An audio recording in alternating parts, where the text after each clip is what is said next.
Story. The right person. Once there was a wise king. He had 2 sons. He appointed eminent scholars to teach them all arts. After a few years of teachings, the king fell ill badly. So, he wanted to select his next king for his kingdom. He wanted to test his sons' abilities. He called both of them and gave a room to each of them. He said, "You must fill this room completely with anything you wish.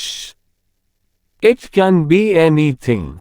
But there should be no space left behind and you should not seek the advice from anyone."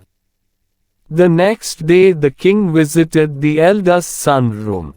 The room was completely filled with hay.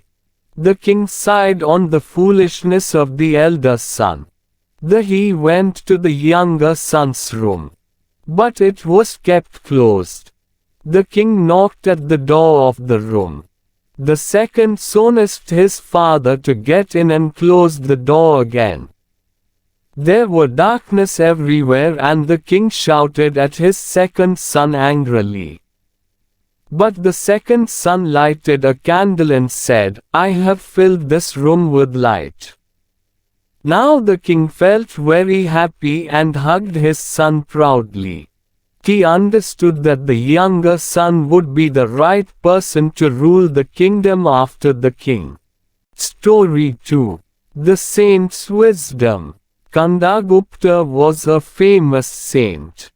He lived in the outskirts of Maninagar, which was the capital of Manipur kingdom. There were very few who did not know about the wisdom of Kandagupta. He was also known for his fortune-telling. Maniraj, who was the king of Manipuri, came to know of the feats of Kandagupta. He wanted to pay respect to this great saint. So, he invited Kandagupta to his palace.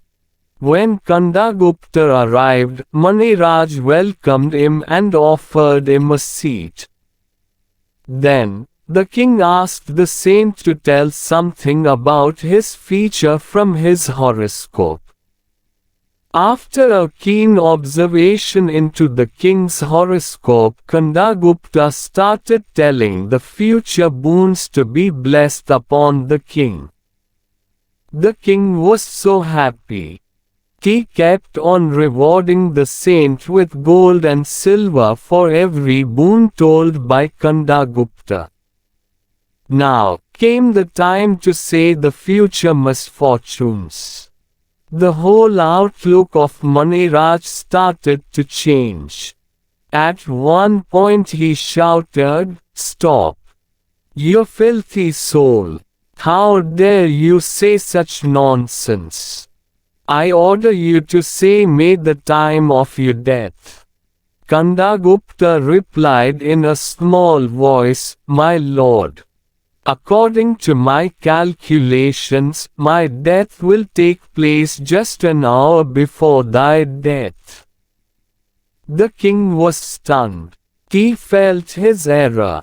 He begged pardon from Kandagupta and sent him off with furthermore wealth.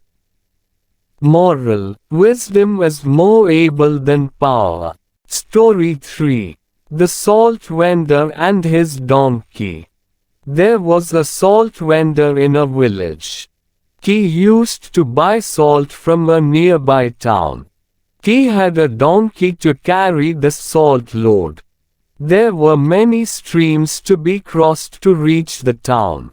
One day, the vendor was returning after his purchase. The donkey was loaded with salt bags. While they were crossing a stream, accidentally the donkey slipped and fell into the stream. A lot of salt got dissolved in the water. When the donkey got up, the load became very light. From that day, whenever the vendor returned from town after salt purchase, the donkey began to tumble halfway across one stream or the other. The vendor became suspicious. Once the vendor purchased bales of cotton and loaded his donkey with bales of cotton. The donkey felt the load to be unusually light. He thought, today I am going to tumble and this load is going to become much lighter. On their way home, as usual, the donkey tumbled and fell into a stream. But alas! When the donkey tried to get up, the load pulled the donkey down. The cotton had absorbed water and become heavier. The vendor gave hard beatings to make the donkey get up and walk. From then on, the donkey never tumbled while crossing streams. Moral: avoiding work leads to more work.